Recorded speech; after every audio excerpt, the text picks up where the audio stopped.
10월 1일 금요일입니다. 오늘은 이사야 8장 1절부터 마지막 22절까지 주인공은 결코 죽지 않습니다 라는 제목입니다. 주인공은 결코 죽지 않습니다. 여러분은 영화 좋아하시나요? 영화 중에서도 어떤 영화를 좋아하시나요? 저는 액션 영화를 좋아해요. 액션 영화. 왜냐하면 액션 영화는 좀 수준이 있는 것 같아요. 스토리가 뻔하잖아요. 딱 보면은, 그죠? 항상 그 액션 영화는 예측이 가능해요. 어떤 영화를 보든지 다 비슷한 스토리예요. 비슷한 스토리. 그 액션 영화의 아주 중요한 공식이 하나 있죠. 그 공식이 뭐예요? 주인공은 절대 죽지 않는다. 주인공이 나쁜 놈들한테 붙들렸어요. 그리고 아주 심하게 맞습니다. 거의 죽을 뻔할 직전까지 가도 주인공은 죽지 않습니다. 주인공의 친구들은 막 죽어나가고 막 총알이 빗발치는 데를 지나가도 주인공은 죽지 않아요. 이게 액션 영화의 아주 중요한 공식 중에 하나죠. 주인공이 죽으면 영화가 끝나니까요. 그래서 감독은 주인공을 죽이지 않고 살려놓습니다. 오늘 우리가 읽은 이 본문도 마치 그 액션 영화의 스토리를 이야기해 주는 것 같은 그런 이야기입니다. 주인공은 결코 죽지 않는다. 오늘 본문 8장은 어제 읽었던 그 7장에 이어지는 내용이에요. 요 7장에서 이어지는 그 내용이 10장 4절까지 쫙 이어집니다. 어제 읽었던 내용이 뭡니까? 아람과 북이스라엘 동맹군이 남유다를 공격했어요. 그래서 풍전등화의 위기, 곧 나라가 곧 모든 것을 잃어버릴 것 같은 그 위기 앞에서 아하스가 그 백성들이 두려워가지고 벌벌 떨고 있는데 이사야가 가가지고 두려워 말아라, 떨지 말아라. 그 아람과 북이스라엘은 부지깽이 같은 것들이다. 연기나는 부지깽이 같은 존재들이다. 그런 얘기를 했다고 그랬죠. 오늘 그 8장의 말씀은 바로 그 7장에 이어서 이야기를 해주고 있는 말씀이에요.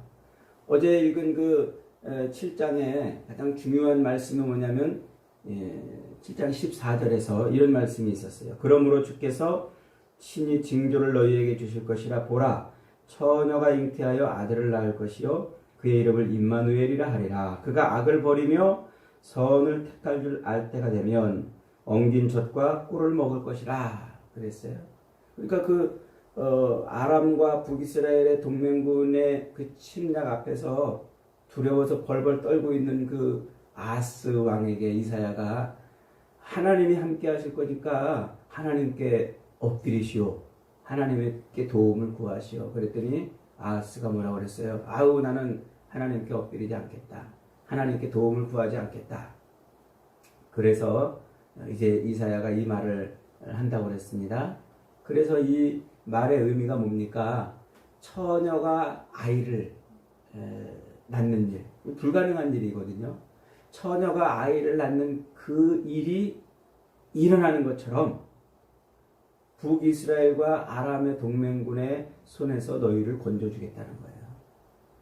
그래서 정말 불가능한 일처럼 보이는 그 일을 하나님이 함께 하심으로, 임마누엘 하심으로 그것을 해결해 주시겠다. 그 얘기. 그래서 그 아이가 선악을 구분할 때쯤 되는 나이가 되면은 너희를 들어 올리시겠다. 그러니까 얼마 안 돼서 그런 일을 하겠다 그랬잖아요. 그럼에도 불구하고 아하스는 그 이야기를 귀담아 듣지 않습니다. 그랬더니 이번에는 이제 오늘 본문의 8장에서 하나님은 그 이야기를 계속 이어가시는 거예요. 1절에 보니까 여호와께서 내게 이르시되 너는 큰 서판을 가지고 그 위에 통용 문자로 마헬살랄 하스바스라 쓰라 이랬어요. 마헬살랄 하스바스라 쓰라. 이 서판이라는 것은 그 당시에는 오늘날에는 종이가 넘쳐나지만 옛날에는 종이가 없었어요. 종이를 만드는 기술도 부족했고, 그러니까 글씨를 주로 어디다 쓰냐면 진흙을 얇게 펴가지고 그 진흙이 마르기 전에 그 위에 글씨를 써가지고 말려놓으면 그게 이제 책이 되는 겁니다. 그런 진흙판을 여러 개 만들면 이제 책이 되고, 아니면은 이제 아주 굵은 갈대, 그 갈대를 쪼개가지고 이렇게 쫙 눌러서 갈대의 그 줄기를 펴가지고 이어붙여가지고 말려놓습니다. 그러면 거기다가 이제 글씨를 또 쓰죠. 그것을 이제 파피루스라 이렇게 이제 이름하는데, 그런 게 이제 기록물이었어요. 지금 하나님이 이사야에게 그 서판, 토판에다가 크게 마헬살랄 하스바스라 쓰라 이렇게 말했습니다. 그것도 통용문자로. 통용문자라는 것은 모든 사람들이 다 읽을 수 있는, 알아볼 수 있는 말로 쓰라는 거죠. 그래서 그렇게 통용문자로 쓰라 그랬는데, 이 마헬살랄 하스바스라는 말은 약탈과 노략이 신속하게 이루어질 것이다, 이런 뜻이에요. 그러니까 약탈하고 노략질하는 일이 금방 아주 신속하게 이루어질 것이다 하는 것을 큰 서판에 써가지고 그것을 이제 기록하라고 그랬습니다. 그리고 그 서판에 쓴 것을 누구를 통해서 증거하냐면 제사장 우리야와 또 스가랴를 통해서 널리 알리겠다, 이렇게 지금 말씀하셨어요. 우리야와 베레가스의 아들 스가랴, 이 두 사람이 누군가 하면 우리야는 이 아하스 왕 시대의 대제사장이었어요. 그러니까 종교적 실권을 가지고 있는 사람이죠. 그리고 또 스가랴는 이 아하스 왕의 장인이었어요. 그러니까 이 정치적 실권을 또 쥐고 있는 사람이에요. 그러니까 종교적으로 그리고 정치적으로 영향력 있는 그 두 사람을 들어가지고 이 서판을 가지고 떠들며 다니게 하겠다는 거죠. 약탈과 모략질이 신속히 일어날 것이다.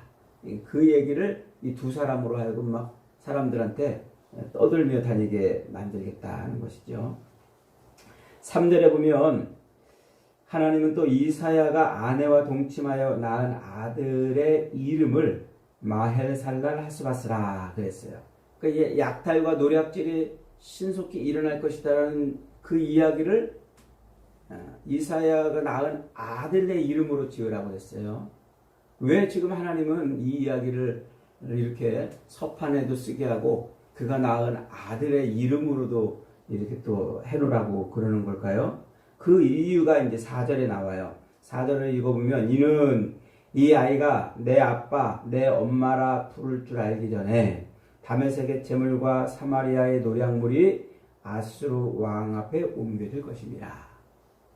그러니까 마헬살랄 하스바스라고 하는 그 이름을 가진 이 아이가 아빠 엄마라고 말을 뗄 때, 애기들이 자라면서 옹알이를 하잖아요. 엄마 아빠 부르잖아요.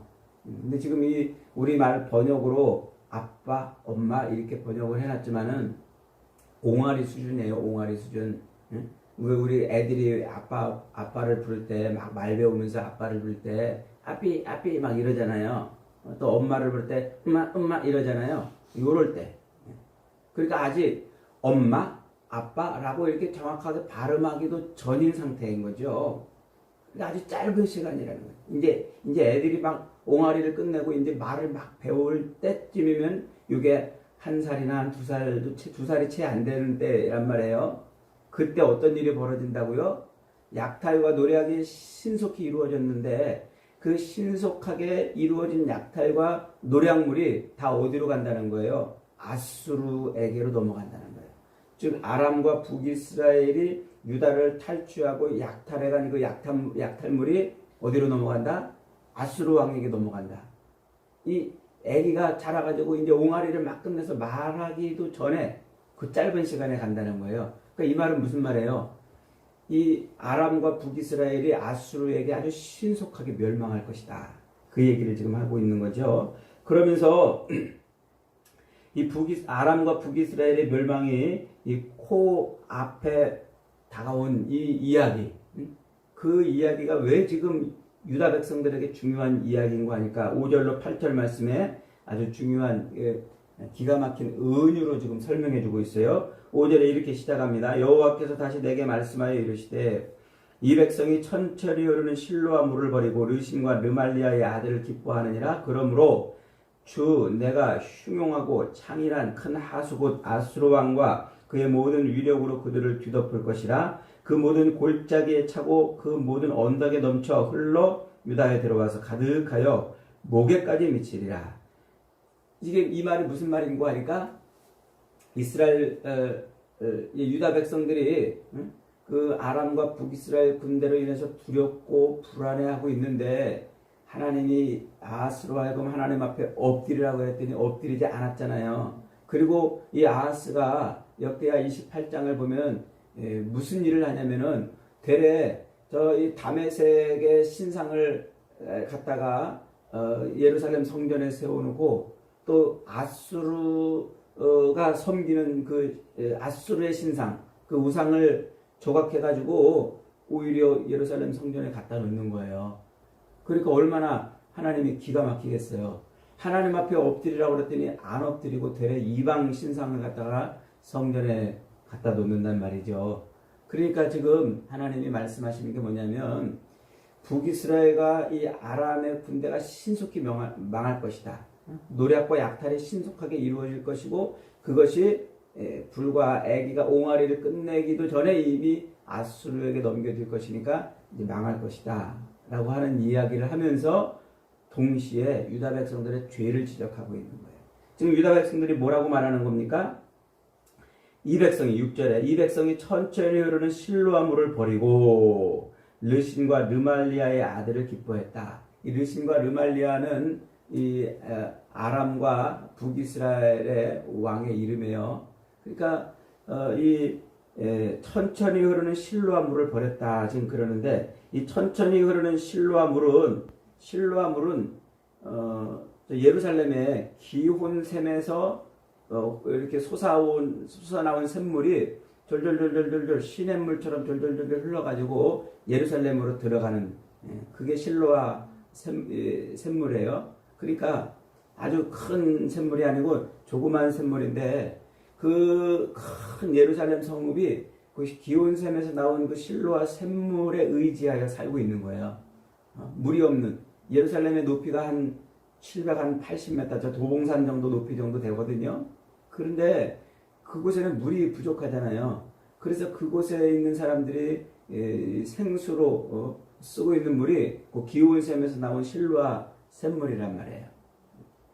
그 예루살렘이 그걸 생명수로 그걸 젖줄로 이렇게 삼고 있었는데 그 물을 어떻게 했다는 거예요? 그 물을 버렸다는 거예요. 그러니까 하나님이 그 물을 버린 이 예루살렘 백성들에게 아수르의 큰 강물이 그들을 덮치도록 그렇게 만들어 놓겠다. 너희들이 그렇게 기대하고 너희들이 의지하고 있는 그것에 도리어 잠기게 만들겠다. 이렇게 지금 말하고 있는 겁니다. 그러니까 유다 백성들은 전쟁이 일어나서 두려움과 초조함에 짓눌려서 이 아람과 북이스라엘 동맹에 가입해야 된다. 아니다. 아수르에게 기대해야 된다. 이렇게 막 서로 나뉘어가지고 갑론을박을 하고 있는 거예요. 아람과 북이스라엘 동맹에 기대서 이 위기를 모면해야 된다. 아니다. 우리가 아수르에 기대가지고 이 위기를 모면해야 된다. 지금 이렇게 갑론을박하고 있는 이 상태를 이 실로아 물을 버렸다라고 지금 표현을 하고 있는 겁니다. 그러니까 오히려 그들이 의지하고 있는 그들이 아람과 북이스라엘 동맹에 가입해야 된다고 하니까 그들이 와가지고 탈취하고 또 아수르에 기대해야 된다니까 아수르가 그들을 덮는 이런 일들로 이 예루살렘을 유다 백성들을 심판하시겠다는 거예요. 그러니까 이 유다를 치던 아람과 북이스라엘 연합군이 아수르 왕에게 패할 날이 코앞에 다가왔는데 그날이 되면 이 아수르에 의해서 유다도 결국 짓밟히게 될 것이다 하는 것이죠. 그러니까 지금 이 본문이 우리에게 뭘 얘기해 주고 있습니까? 큰 위험과 그리고 시련이 닥쳐왔을 때 전쟁 같은 위기가 닥쳐오면 눈에 보이는 것을 의지하기보다는 눈에 보이지 않는 하나님을 신뢰하라는 거예요. 하나님을 의지하라는 거예요. 그것이 비록 아주 쫄쫄쫄쫄 흐르는 실개천 같고 정말 형편없는 또 이것이 과연 나를 도울 수 있을 것인가라고 생각이 되는 그러할지라도 하나님을 의지하라는 겁니다. 하나님의 백성들은 하나님께만 매달려야 된다는 것이죠. 그 큰 예루살렘 성읍이 그 조그만 실개천 하나로도 충분히 버텼듯이 하나님의 백성들은 하나님을 의지할 때 위험에서 벗어난다는 것입니다. 그러면서 또 이사야는 8절부터 10절에서 이렇게 외칩니다. 8절 말씀해 보니까 임마누엘이여 그의 펴는 날개가 내 땅에 편만하리라. 너희 민족들아 함성을 질러보아라. 그러나 끝내 패망하리라. 너희 먼 나라 백성들아 들을지니라. 너희 허리를 동이라. 그러나 끝내 패망하리라. 너희 허리에 띠를 띠라. 그러나 끝내 패망하리라. 너희는 함께 계획하라. 그러나 끝내 이루지 못하리라. 말을 해보아라. 끝내 시행되지 못하리라. 이는 하나님이 우리와 함께 계심이니라. 그러니까 이 8장 중간부터 임마누엘이여라고 이렇게 시작을 하면서 이제 무슨 얘기를 하냐면 이 이방 백성들, 이방인들에게 너희는 함성을 질러봐라. 무슨 큰 소리를 쳐보고 크게 뭐 외쳐보아라. 그러나 너희가 이기지 못할 것이다. 그러면서 끝에 뭐라고 지금 마무리합니까? 이는 하나님이 우리와 함께 하시기 때문이다 라고 마무리를 해요. 그러니까 임마누엘과 하나님이 우리와 함께 하시다라는 말은 같은 말이에요. 이 지금 같은 말을 시작하면서 끝을 마무리하고 있어요. 요걸 이제 보통 우리가 이제 인크루즈 기법이라고 이렇게 수미 쌍관법 이렇게 표현하잖아요. 그래서 같은 말을 반복함으로 강조를 하는 거예요. 그 내용을 이렇게 사탕봉지 싸매듯이 싸매가지고 강조하는 거예요. 그러니까 지금 무엇을 강조합니까? 이 예루살렘이 이제 아수르에 의해서 아주 덮여가지고 크게 황폐하게 되지만 하나님이 우리와 함께 하시니까 어떻게 한다는 거예요? 이방인들이 이기지 못한다. 그 얘기를 지금 하고 있는 거예요. 이방인들이 예루살렘을 덮었어도 아수르가 예루살렘을 덮었어도 하나님이 임마누엘 하시니까 함께 하시니까 그들이 예루살렘을 멸절시키지 못할 것이다 라고 말하고 있는 거죠. 그러니까 하나님께서는 지금 이 아수르에 의해서 황폐케 될 그 예루살렘을 새가 날개로 이렇게 품듯이 품어주시겠다 그런 말입니다. 약탈과 노략이 신속히 일어날 것이지만 임마누엘 은혜로 예루살렘을 하나님이 덮으실 것이다. 징계와 채찍 속에서도 하나님이 지금 소망이 있음을 말씀하고 있는 것이죠. 그러면서 15절부터 마지막 22절에 그 은혜를 입는 사람들, 하나님이 그렇게 덮어줄 사람들이 누군지를 설명하고 있어요. 유다 백성들 가운데도 그 많은 사람들 가운데 다 깨닫지 못한다는 거예요. 다 깨닫지 못하고 누구만 특별히 그 하나님의 사람들, 소수만 하나님이 선택한 사람들만 하나님이 깨닫고 하나님께 돌아올 때 하나님이 그들을 날개로 덮듯이 덮어주시겠다는 겁니다. 그러니까 이 북이스라엘과 아람이 이스라엘을 쳐가지고 유다를 쳐가지고 노략과 약탈이 신속하게 일어나고 또 그 노략과 약탈물이 신속하게 아수르에게 넘어간다. 그러니까 이 예루살렘의 아수르가 홍수처럼 덮여도 하나님이 어떻게 하신다? 그 중에서 특별히 하나님의 사람들을 날개로 덮듯이 임마누엘 함께 하셔서 덮어주신다는 얘기예요. 이 말이 무슨 얘기예요? 주인공은 죽지 않는다. 그 얘기를 지금 하고 있는 겁니다. 하나님의 이 영화 스토리를 이어갈 주인공을 하나님께서 죽이지 않으신다는 것이죠. 여러분, 오늘 이사야 선지자를 통해서 우리에게 하시는 말씀이 그거예요. 아주 혹독한 시련과 또 환난과 두려움과 초조함이 엄습해 올 때에 우리의 생명줄은 하나님이라는 거예요. 하나님이 우리를 도우신다는 거죠. 예루살렘의 그 큰 성읍 예루살렘이 그 쫄쫄쫄 흐르는 그 실로와 샘물에 기대고도 살았던 것처럼 하나님이 그렇게 우리의 생명의 젖줄이 된다는 것입니다. 그걸 깨달을 때, 그걸 알을 때, 그래서 하나님 앞에 돌아올 때 하나님이 그들을 보호하시고 도우시겠다는 거예요. 그래서 이 7장에서 8장, 이 짧은 2장에서 임마누엘이라는 이야기를 계속해서 반복을 하고 있는 거예요. 하나님이 함께 하시면 능히 하나님이 도우실 것이다. 임마누엘, 하나님이 함께 하시니까 주인공이 죽을 수가 없는 것이죠. 사랑하는 여러분, 하나님을 의뢰하는 사람들, 하나님께 의지하는 백성들, 하나님의 손에 모든 것을 맡기는 사람이 그 사람이 주인공입니다. 저와 여러분이 이 세상의 이 영화 속에 주인공으로 살아갈 수 있기를 바랍니다. 그래서 망하는 인생이 아니라 승리, 끝까지 승리하는 복된 삶을 살아가는 은혜를 누리시길 주님의 이름으로 축원합니다. 아멘.